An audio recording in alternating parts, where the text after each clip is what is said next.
OBC विरुद्ध मराठा. तुम्हाला माहिती मी एक हाती लढलो. अख्खं बीड पेटलं, कोणी जायला कबूल नाही. तिकडं आमदारांची घरं पेटली सगळी. छगन भुजबळ तिथे गेला. आणि म्हटलं आता मी लढतो यांच्याबरोबर.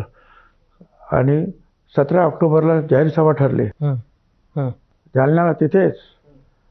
16 ऑक्टोबरला मी राजीनामा दिला, कारण मी सरकारच्या विरुद्ध बोलणार.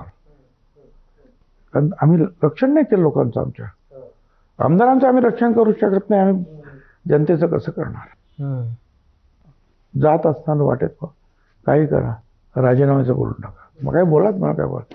1 लाख 2 लाख 3 लाखाची सभा झाला आपल्याला माहिती. हो. मी राजीनामा दिला. मी 2.5-3 महिन्यानंतर त्याचा गप्पस्फोट केला. विधानसभेमध्ये जेव्हा मी सरकारच्या विरुद्ध बोलत होतो त्यावेळेला पृथ्वीराज चव्हाण आणि सगळे वडेट्टीवार वगैरे सगळे चंद पाटील, अरे राजीनामा द्या ना, मग तुम्ही असं काय बोलता त्यांच्या विरुद्ध वगैरे वगैरे. तरी मी माझी बाजू जोरात मांडत होतो. सुप्रीम कोर्टाचे जे जजमेंट वाचत होतो.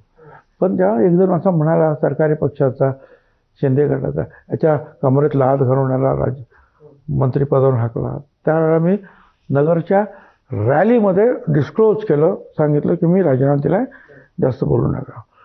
प्रश्न असा आहे की एवढी सगळी मोठी लढाई झाली. काय लोकसभेला माझं नाव घेतलं होतं, दिल्लीपासून सगळं ठरलं होतं.